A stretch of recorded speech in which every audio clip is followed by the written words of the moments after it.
Would I be out of line in order if I were to talk to you for a little while about utilitarian religion and expedient Christianity? And the question that you're going to ask yourself is God an end or is he a means?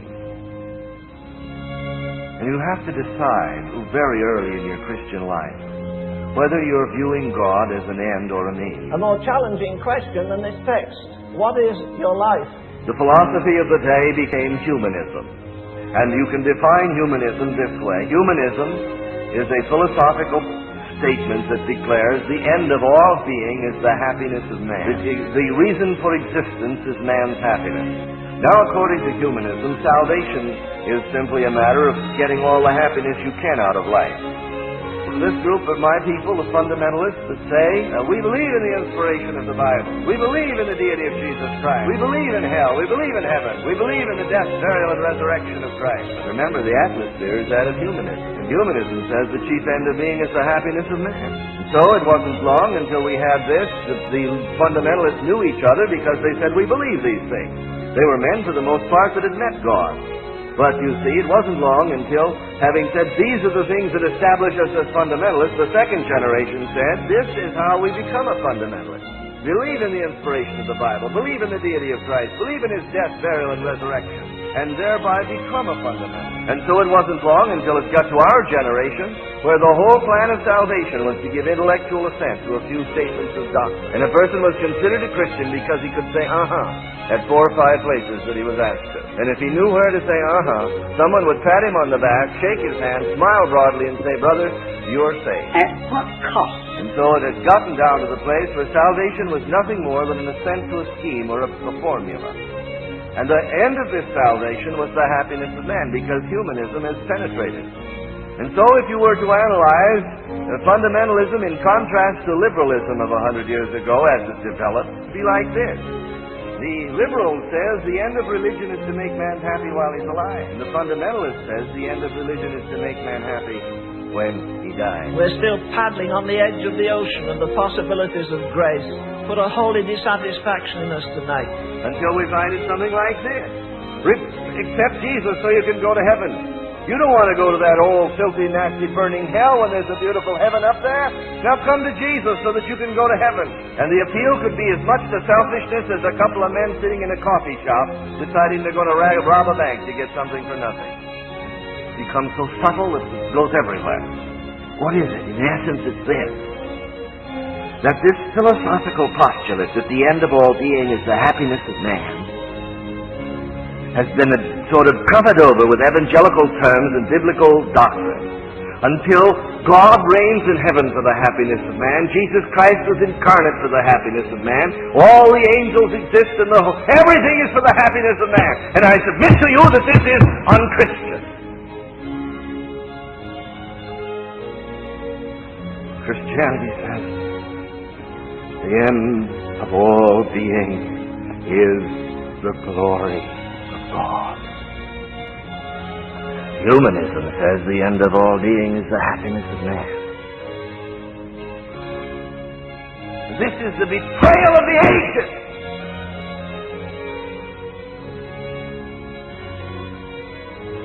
And it's the betrayal in which we live, and I don't see how God can revive it until we come back to Christianity.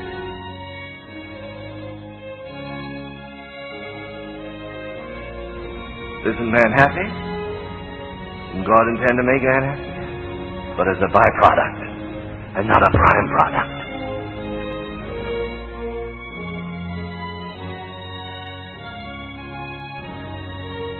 Now I ask you, what is the philosophy of mission? What is the philosophy of evangelism? What is the philosophy of a Christian?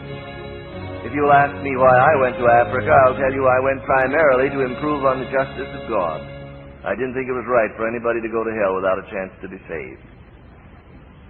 And so I went to give poor sinners a chance to go to heaven. Now, I hadn't put it in so many words, but if you'll analyze what I've just told you, do you know what it is? It's humanism. That I was simply using the provisions of Jesus Christ as a means to improve upon human conditions of suffering and misery. And when I got to Africa, I discovered that they weren't poor, ignorant little heathen running around in the woods looking for someone to tell them how to go to heaven. That they were monsters of iniquity. That were living in utter and total defiance of far more knowledge of God than I ever dreamed they had. They deserved hell because they utterly refused to walk in the light of their conscience and the light of the law written upon their heart and the testimony of nature and the truth they knew. And when I found that out, I assure you, I was so angry with God that one occasion in prayer I told him that it was a mighty little thing he'd done, sending me out there to reach these people that were waiting to be told how to go to heaven. When I got there, I found out they knew about heaven, didn't want to go there. And that they were loved their sin and wanted to stay in it.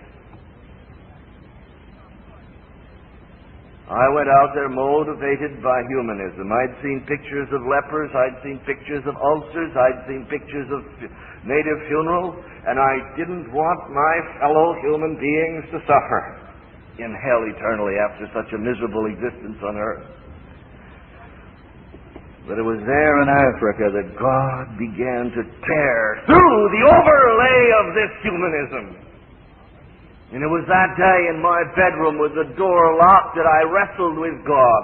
For here I was coming to grips with the fact that the people that I thought were ignorant and wanted to know how to go to heaven and were saying, someone come and teach us, actually didn't want to take time to talk with me or anybody else. They had no interest in the Bible and no interest in Christ, and they loved their sin and wanted to continue in it.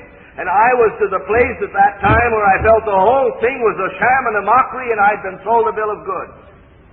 And I wanted to come home. And there alone in my bedroom, as I faced God honestly with what my heart felt, it seemed to me I heard him say, yes, will not the judge of all the earth do right? The heathen are lost.